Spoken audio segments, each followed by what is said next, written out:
Guys, welcome back to the channel. ಮೊದಲನೇದಾಗಿ ನಮ್ಮ Tommaso ಚಾಂಪಾ ಅವರ ಬಗ್ಗೆ ಮಾತಾಡೋದಾದ್ರೆ ನಿಮಗೆ ಗೊತ್ತಿರಬಹುದು, ತಮಾಸೋ ಚಾಂಪಾ ಅವರು ಡಬ್ಲ್ಯೂ ಕಂಪನಿಯಿಂದ ನಿನ್ನೆ ಹೊರಗಡೆ ಹೋಗಿದ್ದಾರೆ. ಅವರು ಅದನ್ನ ಅಫಿಷಿಯಲ್ ಆಗಿ ತಿಳಿಸಿದ್ರು.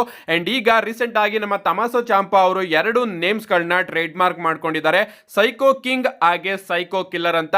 ಈ ಎರಡು ನೇಮ್ಸ್ ಗಳನ್ನ ನಮ್ಮ ತಮಾಸೋ ಚಾಂಪಾ ಅವರು ಟ್ರೇಡ್ ಮಾರ್ಕ್ ಮಾಡಿಸ್ಕೊಂಡಿದ್ದಾರೆ. ಸೊ ಪ್ರಾಬಬ್ಲಿ ಇನ್ ಮುಂದೆ ಅವರ ರೆಸ್ಲಿಂಗ್ ನೇಮು ಸೈಕೋ ಕಿಂಗ್ ಅಥವಾ ಸೈಕೋ ಕಿಲ್ಲರ್ ಆಗಿರುತ್ತೆ. ನೆಕ್ಸ್ಟ್ ಅಪ್ಡೇಟ್ ಕಡೆ ಬರೋದಾದ್ರೆ ಇದಿರ್ತಕ್ಕಂಥದ್ದು 2025 ಆಗಿರ್ತಕ್ಕಂತಹ ಎಲ್ಲಾ ಪ್ರೀಮಿಯಂ ಲೈವ್ ಇವೆಂಟ್ ಗಳ ವ್ಯೂವರ್ಶಿಪ್ ಹಾಗೆ ರೇಟಿಂಗ್ಸ್ ಬಗ್ಗೆ. ನಿಮ್ಗೆ ಗೊತ್ತಿರಬಹುದು, ಈಗ ಸದ್ಯಕ್ಕೆ ಡಬ್ಲ್ಯೂ ಎಲ್ಲಾ ಶೋಗಳು ಕೂಡ ನೆಟ್ಫ್ಲಿಕ್ಸ್ ಅಲ್ಲಿ ಟೆಲಿಕಾಸ್ಟ್ ಆಗ್ತಾ ಇದೆ. ಅಂಡ್ ಅದರಿಂದ ರೇಟಿಂಗ್ಸ್ ಹಾಗೆ ವ್ಯೂವರ್ಶಿಪ್ ಅವರು ರಿಲೀಸ್ ಮಾಡಿದಾಗ ಮಾತ್ರ ನಮಗೆ ಗೊತ್ತಾಗುತ್ತೆ. ಅಂಡ್ ಈಗ ನೆಟ್ಫ್ಲಿಕ್ಸ್ ಅವರು 2025 ಡಬ್ಲ್ಯೂ ಅಲ್ಲಿ ಆದಂತಹ ಎಲ್ಲಾ ಪ್ರೀಮಿಯಂ ಲೈವ್ ಇವೆಂಟ್ ಗಳ ವ್ಯೂವರ್ಶಿಪ್ ನ ರಿಲೀಸ್ ಮಾಡಿದ್ದಾರೆ. ನೀವು ಇಲ್ಲಿ ನೋಡ್ತಾ ಇರಬಹುದು ಯಾವ ಪ್ರೀಮಿಯಂ ಲೈವ್ ಇವೆಂಟ್ಸ್ ಗಳಿಗೆ ನೆಟ್ಫ್ಲಿಕ್ಸ್ ಅಲ್ಲಿ ಎಷ್ಟೆಷ್ಟು ವ್ಯೂವರ್ಶಿಪ್ ಬಂದಿದೆ ಅಂತ. ರಾಯಲ್ ರಂಬಲ್ ಗೆ 3.2 ಮಿಲಿಯನ್ ವ್ಯೂವರ್ಶಿಪ್ ಬಂದಿದೆ, ಎಲಿಮಿನೇಷನ್ ಚೇಂಬರ್ ಗೆ 2 ಮಿಲಿಯನ್, ರೆಸಲ್ ಮೇನಿಯಾ ನೈಟ್ 1 ಗೆ 2.5 ಮಿಲಿಯನ್, ರೆಸಲ್ ಮೇನಿಯಾ ನೈಟ್ 2 ಗೆ 2.9 ಮಿಲಿಯನ್, ಬ್ಯಾಕ್ಲಾಶ್ ಗೆ 1.5 million, money in the bank ಗೆ 1.7 ಮಿಲಿಯನ್, ನೈಟ್ ಆಫ್ ಚಾಂಪಿಯನ್ಸ್ ಗೆ 1.3 ಮಿಲಿಯನ್, ಎವಲ್ಯೂಷನ್ ಗೆ 900k, ಸಮ್ಮರ್ ಸ್ಲಾಮ್ ನೈಟ್ 1 ಗೆ 1.5 ಮಿಲಿಯನ್, ನೈಟ್ 2 ಗೆ 1.7 ಮಿಲಿಯನ್, ಕ್ಲಾಶ್ ಇನ್ ಪ್ಯಾರಿಸ್ ಗೆ 1.3 million, wrestle ಪಲೂಸಾ ಗೆ 1.9 ಮಿಲಿಯನ್, ಕ್ರೌನ್ ಜ್ಯುವೆಲ್ ಗೆ 1.4 ಮಿಲಿಯನ್, ಹಾಗೆ ಸರ್ವೈವರ್ ಸೀರೀಸ್ ವಾರ್ ಗೇಮ್ ಗೆ 1.8 ಮಿಲಿಯನ್ ವ್ಯೂವರ್ಶಿಪ್ ಬಂದಿದೆ. ಅಂಡ್ 2025 ರಾಯಲ್ ರಂಬಲ್ ಟಾಪ್ ಅಲ್ಲಿ ಕೂತ್ಕೊಂಡಿದೆ 3.2 ಮಿಲಿಯನ್ ವ್ಯೂವರ್ಶಿಪ್ ಜೊತೆ. ನಿಮ್ಗೆ ಗೊತ್ತಿರಬಹುದು, ರಾಯಲ್ ರಂಬಲ್ 2025 ಮೊದಲ ಬಾರಿ ನೆಟ್ಫ್ಲಿಕ್ಸ್ ಅಲ್ಲಿ ಟೆಲಿಕಾಸ್ಟ್ ಆಗ್ತಾ ಇತ್ತು. ಅಂಡ್ ಅದಕ್ಕೆ ಜನಗಳು ಹೈಪ್ ಅಪ್ ಆಗಿದ್ರು. ಅಂಡ್ ಆ ಒಂದು ರಾಯಲ್ ರಂಬಲ್ ಅಲ್ಲೇ ಡಬ್ಲ್ಯೂ ಅವರು ಬ್ಲೆಂಡರ್ ಮಾಡಿದ್ರು ಅಂತಾನೆ ಹೇಳ್ಬೇಕು. ಅದಾದ್ಮೇಲೆ ವ್ಯೂವರ್ಶಿಪ್ ಕೆಳಗಡೆ ಡೌನ್ ಆಗ್ತಾನೆ ಹೋಗ್ತಾ ಇದೆ.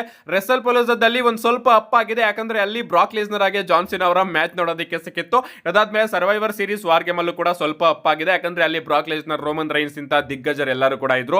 ಅದನ್ನ ಬಿಟ್ರೆ ಡೌನ್ ಫಾಲ್ ಆಗ್ತಾನೆ ಬರ್ತಾ ಇದೆ. ಲಿಟರಲಿ ರಾಯಲ್ ರಂಬಲ್ ನ ಮೀರ್ಸಿಲ್ಲ ರಸಲ್ ಮೇನಿಯಾ. ಅದು ನನಗೆ ಸಿಕ್ಕಾಪಟ್ಟೆ ಶಾಕ್ ಆಯ್ತು. ಅಫ್ಕೋರ್ಸ್ ಯಾಕೆ ತಾನೇ ಮೀರ್ಸುತ್ತೆ ಅಲ್ವಾ. ರಸಲ್ ಮೇನಿಯಾ ಅಷ್ಟೊಂದೇನು ಅದ್ಭುತವಾದ ಶೋ ಆಗಿರ್ಲಿಲ್ಲ. ಅಂಡ್ ಎಲಿಮಿನೇಷನ್ ಚೇಂಬರ್ ಅದ್ಭುತವಾಗಿತ್ತು, ಆದ್ರೂ ಕೂಡ ಡೌನ್ ಫಾಲ್ ಶುರು ಆಗಿದೆ. ಏನೇ ಆಗ್ಲಿ, ಇದರಿಂದ ಅರ್ಥ ಆಗ್ತಿರೋದೇನಪ್ಪಾ ಅಂದ್ರೆ, ವರ್ಷದ ಪ್ರಾರಂಭದಲ್ಲಿ ಏನಾದ್ರೂ ಡಬ್ಲ್ಯೂ ಅವರು ಬ್ಲೆಂಡರ್ ಮಾಡಿದ್ರೆ ಅದರ ಎಫೆಕ್ಟ್ ವರ್ಷದ ಪೂರ್ತಿ ನೋಡೋದಕ್ಕೆ ಸಿಗುತ್ತೆ ಅಂತ. 2025 ನಿಜವಾಗ್ಲೂ ಕೂಡ ಡಬ್ಲ್ಯೂ ಕರಿಯರ್ ಅಲ್ಲೇ ವರ್ಸ್ಟ್ ಇಯರ್ ಅಂತಾನೆ ಹೇಳ್ಬೇಕು. 2017-18ಕ್ಕೆ ಕಂಪೇರ್ ಮಾಡಿದ್ರು ಕೂಡ 2025 ನಿಜವಾಗ್ಲೂ ಕೂಡ ಅವಕಾಶಗಳು ತುಂಬಾನೇ ಇತ್ತು. ಜಾನ್ಸನ್ ಅವರಿದ್ರು, ಬ್ರಾಕ್ ಲೆಸ್ನರ್ ಅವರಿದ್ರು, ರೋಮನ್ ರೈನ್ಸ್ ಇದ್ರು, ಕೋಡಿ ರೋಡ್ಸ್ ಇದ್ರು, ಸಿಎಂ ಪಂಕ್ ಇದ್ರು, ಸೆತ್ ರಾಲಿನ್ಸ್ ಅವರಿದ್ರು. ಅಂಡ್ ತುಂಬಾ ಅದ್ಭುತವಾದ ಸ್ಟಾರ್ಸ್ ಗಳು ಇದ್ರು ಕೂಡ ಡಬ್ಲ್ಯೂ ಅವರು 2025 ಬ್ಲೆಂಡರ್ ಮಾಡಿದ್ರು ಅಂತಾನೆ ಹೇಳ್ಬೇಕು. ಅಂಡ್ ಅದರ ಎಫೆಕ್ಟ್ ನೆಟ್ಫ್ಲಿಕ್ಸ್ ವ್ಯೂವರ್ಶಿಪ್ ಅಲ್ಲಿ ನಮಗೆ ಕ್ಲಿಯರ್ ಆಗಿ ನೋಡೋದಕ್ಕೆ ಸಿಗ್ತಾ ಇದೆ. ಅಂಡ್ ಇದಕ್ಕೆಲ್ಲ ಮೇನ್ ರೀಸನ್ ಯಾರು? ಆಫ್ ಕೋರ್ಸ್ ನಮ್ಮ ಕೋಡಿ ರೋಡ್ಸ್ ಅವರ ಫೇವರೇಟ್ ಬಾಸ್ ಟ್ರಿಪಲ್ ಎಚ್ ಅವರು. ನೆಕ್ಸ್ಟ್ ಅಪ್ಡೇಟ್ ಕಡೆ ಬರೋದಾದ್ರೆ ಇದ್ದಿರ್ತಕ್ಕಂಥದ್ದು ನಮ್ಮ ಕ್ರಿಸ್ ಜೆರಿಕೋ ಅವರ ಬಗ್ಗೆ. ನಿಮಗೆ ಗೊತ್ತಿರಬಹುದು, ಕ್ರಿಸ್ ಜೆರಿಕೋ ಅವರು ಈಗ AEW ಕಂಪನಿಯಿಂದ ಹೊರಗಡೆ ಬಂದಿದ್ದಾರೆ. ಅಂಡ್ ಡಬ್ಲ್ಯೂ ಅವರು ಈಗಾಗಲೇ ಕ್ರಿಸ್ ಜೆರಿಕೋ ಅವರಿಗೆ ಕಾಂಟ್ರಾಕ್ಟ್ ಕೂಡ ಆಫರ್ ಮಾಡಿದ್ದಾರೆ ಅಂತ ಅಪ್ಡೇಟ್ ಗಳು ಬರ್ತಾ ಇದೆ. ಅಂಡ್ ಕ್ರಿಸ್ ಜೆರಿಕೋ ಅವರು ನಮಗೆ ಪ್ರಾಬಬ್ಲಿ ರಾಯಲ್ ರಂಬಲ್ ಅಲ್ಲಿ ರಿಟರ್ನ್ ಮಾಡೋದು ನೋಡೋದಕ್ಕೆ ಸಿಗಬಹುದು. ಬಟ್ ಅದಕ್ಕಿಂತ ಮುಂಚೆ ಡಬ್ಲ್ಯೂ ಯಾವ್ದಾದ್ರು ಒಂದು ಶೋ ಅಲ್ಲಿ ಕ್ರಿಸ್ ಜೆರಿಕೋ ಅವರ ರಿಟರ್ನ್ ನಮಗೆ ನೋಡೋದಕ್ಕೆ ಸಿಗುತ್ತಾ?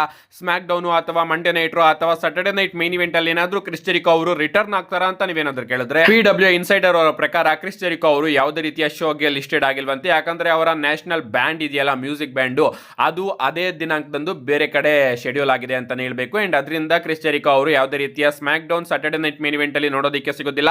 ಅಂಡ್ ರಾಯಲ್ ರಂಬಲ್ ಅಲ್ಲಿ ಅವರ ಶಾಕಿಂಗ್ ಎಂಟ್ರಿ ನಮಗೆ ನೋಡೋದಕ್ಕೆ ಸಿಗಬಹುದು. ನೆಕ್ಸ್ಟ್ ಅಂಡ್ ಫೈನಲ್ ಅಪ್ಡೇಟ್ ಕಡೆ ಬರೋದಾದ್ರೆ ಇದ್ದಿರ್ತಕ್ಕಂಥದ್ದು ಸ್ಟಾಂಗ್ ಕೋಲ್ಡ್ ಸ್ಟೀವ್ ಆಸ್ಟನ್ ಅವರ ಬಗ್ಗೆ. ಆದಷ್ಟು ಬೇಗ ನಮಗೆ ಸ್ಟಾಂಗ್ ಕೋಲ್ಡ್ ಸ್ಟೀವ್ ಆಸ್ಟನ್ ಅವರ ರಿಟರ್ನ್ ನೋಡೋದಕ್ಕೆ ಸಿಗಬಹುದು. ಇದನ್ನ ಫೈಟ್ಫುಲ್ ಸೆಲೆಕ್ಟ್ ಹಾಗೆ ರೆಸಲ್ ವುಡ್ಸ್ ಅವರು ರಿಪೋರ್ಟ್ ಮಾಡಿದ್ದಾರೆ ಅಂತಾನೆ ಹೇಳ್ಬೇಕು. ಅಂಡ್ ಎಷ್ಟು ಅಕ್ಯುರೇಟ್ ರಿಪೋರ್ಟ್ ಇವ್ರದ್ದು ಅಂತ ನಿಮಗೆ ಗೊತ್ತೇ ಇರಬಹುದು. ಅದರಲ್ಲೂ ಕೂಡ ರೆಸಲ್ ವುಡ್ಸ್ ಹೇಳ್ದಂಗೆ ಎಲ್ಲವೂ ಕೂಡ ಆಗಿದೆ. ಅಂಡ್ ಈಗ ಇವರು ಹೇಳ್ತಿರೋ ಪ್ರಕಾರ ಸ್ಟಾಂಗ್ ಕೋಲ್ಡ್ ಸ್ಟೀವ್ ಆಸ್ಟಿನ್ ಅವರು ಆದಷ್ಟು ಬೇಗ ಡಬ್ಲ್ಯೂ ಅಲ್ಲಿ ಒಂದು ಅಪಿರಿಯನ್ಸ್ ನ ಕೊಡಬಹುದಂತೆ. ಅಂಡ್ ಅಪಿರಿಯನ್ಸ್ ಅಂತ ಹೇಳ್ದ ಕೂಡಲೇ ನೆಕ್ಸ್ಟ್ ಬರ್ತಾ ಇರತಕ್ಕಂತಹ premium live event royal rumble show ನಮಗೆ ನೆನಪಾಗುತ್ತೆ. ಯಾಕಂದ್ರೆ ಈ ಬಾರಿಯ ರಾಯಲ್ ರಂಬಲ್ ಶೋ ನಿಜವಾಗ್ಲೂ ಕೂಡ ತುಂಬಾನೇ ದೊಡ್ಡ ಇವೆಂಟ್ ಆಗ್ತಾ ಇದೆ. ಯಾಕಂದ್ರೆ ಈ ಬಾರಿ ರಾಯಲ್ ರಂಬಲ್ ಆಗ್ತಾ ಇರೋದು ಸೌದಿ ಅರೇಬಿಯಾದಲ್ಲಿ. ಲಿಟರಲಿ ಸೌದಿ ಅರೇಬಿಯಾದವ್ರು ಏನಾದ್ರು ಅನ್ಕೊಂಡ್ರೆ ಸ್ಟಾಂಗ್ ಕೋಲ್ಡ್ ಸ್ಟೀವ್ ಆಸ್ಟನ್ ಅವರು ಕೂಡ ಬಂದೇ ಬರ್ತಾರೆ. ಯಾಕಂದ್ರೆ ಅವರು ಎಷ್ಟನ್ನ ಬೇಕಾದ್ರೂ ಖರ್ಚು ಮಾಡೋದಕ್ಕೆ ರೆಡಿ ಇಟ್ಕೊಂಡಿದ್ದಾರೆ. ಲಿಟ್ರಲಿ ರಾಯಲ್ ರಂಬಲ್ ನ ಮಾಡೋದಕ್ಕೆ ಸ್ಟೇಡಿಯಂನೇ ಬಿಲ್ಡ್ ಮಾಡ್ತಾ ಇದ್ದಾರೆ ಅಂದ್ರೆ ಸ್ವಲ್ಪ ಇಮ್ಯಾಜಿನೇಷನ್ ಮಾಡ್ಕೊಳ್ಳಿ. ಅವ್ರು ಏನನ್ನ ಬೇಕಾದ್ರೂ ಮಾಡಬಹುದು. ಅಂಡ್ ಅಪ್ಡೇಟ್ಗಳು ಬರ್ತಿರೋ ಪ್ರಕಾರ ಸ್ಟಾಂಗ್ ಕೋಲ್ಡ್ ಸ್ಟೀವ್ ಆಸ್ಟನ್ ಅವರ ರಿಟರ್ನ್ ನಮಗೆ royal rumble premium live event ಅಲ್ಲಿ ನೋಡೋದಕ್ಕೆ ಸಿಗುತ್ತಂತೆ.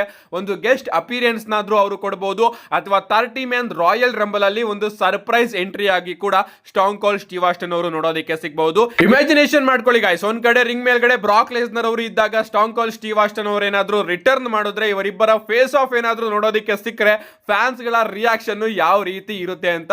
ಇವರಿಬ್ಬರ ಮ್ಯಾಚ್ ಆಗ್ಬೇಕು ಅನ್ನೋದು ಎಲ್ಲರ ಡ್ರೀಮ್ ಆಗಿತ್ತು. ಬಟ್ ಒಂದ್ ಬಾರಿನೂ ಕೂಡ ಇವರಿಬ್ಬರ ಮ್ಯಾಚ್ ನಮಗೆ ಡಬ್ಲ್ಯೂ ಅಲ್ಲಿ ನೋಡೋದಕ್ಕೆ ಸಿಕ್ಕಿಲ್ಲ. ಏನೇ ಆಗ್ಲಿ ಇವರಿಬ್ಬರ dream match, dream face off ನಮಗೆ ರಾಯಲ್ ರಂಬಲ್ ಅಲ್ಲಿ ನೋಡೋದಕ್ಕೆ ಸಿಗಬಹುದು. ಬಟ್ ಡಬ್ಲ್ಯೂ ಅವರು ನಿಜವಾಗ್ಲೂ ಕೂಡ ಇಂತ ರಿಸ್ಕ್ ನ ತಗೋತಾರ ಅನ್ನೋದು ಒಂದು ದೊಡ್ಡ ಪ್ರಶ್ನೆ. ಪ್ರಾಬಬಲಿ ರಾಯಲ್ ರಂಬಲ್ ಅಲ್ಲಿ ಸ್ಟಾಂಗ್ ಕೋಲ್ಡ್ ಸ್ಟೀವ್ ಆಸ್ಟನ್ ಅವರು ಒಂದು ಗೆಸ್ಟ್ ಅಪಿಯರೆನ್ಸ್ ನ ಕೊಡಬಹುದು, ಅಟೆಂಡೆನ್ಸ್ ನ ಅನೌನ್ಸ್ ಮಾಡೋದಕ್ಕೆ ಅಥವಾ ಒಂದು ಶೋ ನ ಹೋಸ್ಟ್ ಮಾಡೋದಕ್ಕೆ ಅಥವಾ ಏನಾದ್ರೂ ಒಂದು ಅನೌನ್ಸ್ಮೆಂಟ್ ಇದ್ರೆ ಅದನ್ನ ಮಾಡಿಸೋದಕ್ಕೆ ಸ್ಟಾಂಗ್ ಕೋಲ್ಡ್ ಸ್ಟೀವ್ ಆಸ್ಟನ್ ಅವ್ರನ್ನ ಕರೆಸಬಹುದು. ಅಥವಾ ಡಬ್ಲ್ಯೂ ಅವರು ಏನಾದ್ರೂ ಸೌದಿ ಅರೇಬಿಯಾದವರು ಫೋರ್ಸ್ ಮಾಡಿದ್ರು ಅಂತ ಸ್ಟಾಂಗ್ ಕೋಲ್ಡ್ ಸ್ಟೀವ್ ಆಸ್ಟನ್ ಅವ್ರನ್ನ 30 ಮ್ಯಾನ್ ರಾಯಲ್ ರಂಬಲ್ ಒಳಗಡೆ ಸರ್ಪ್ರೈಸ್ ಎಂಟ್ರಿ ಆಗಿ ಕರ್ಕೊಂಡು ಬಂದ್ರು ಕೂಡ ಜಾಸ್ತಿ ಹೊತ್ತು ಇರೋದಿಲ್ಲ ಅಂತ ಅನ್ಕೋತೀನಿ. ಒಂದು ಎಲಿಮಿನೇಷನ್ ನಮ್ಮ ಸ್ಟಾಂಗ್ ಕೋಲ್ಡ್ ಸ್ಟೀವ್ ಆಸ್ಟನ್ ಅವರು ಮಾಡಿ ಅವರೇ ಕೇರ್ಫುಲ್ ಆಗಿ ಎಲಿಮಿನೇಟ್ ಆಗಿ ಹೋಗ್ಬೋದು. ನಿಮ್ಗೆ ಏನು ಅನ್ಸುತ್ತೆ ಗಾಯ್ಸ್, ಸ್ಟೀವ್ ಆಸ್ಟನ್ ಅವರ ರಾಯಲ್ ರಂಬಲ್ 30 ಮ್ಯಾನ್ ಮ್ಯಾಚ್ ಒಳಗಡೆ ಸರ್ಪ್ರೈಸ್ ಎಂಟ್ರಿ ನೋಡೋದಕ್ಕೆ ಸಿಗುತ್ತಾ? ನೀವು ಈಗ ಅವರು ಬಂದ್ರೆ ಅದನ್ನ ವಿಟ್ನೆಸ್ ಮಾಡೋದಕ್ಕೆ ಕಾಯ್ತಾ ಇದ್ದೀರಾ? ನಿಮ್ಮ ಅನಿಸಿಕೆನ ಕಮೆಂಟ್ ಮಾಡಿ ಅಂತ ಹೇಳ್ತಾ, see you guys in my next video.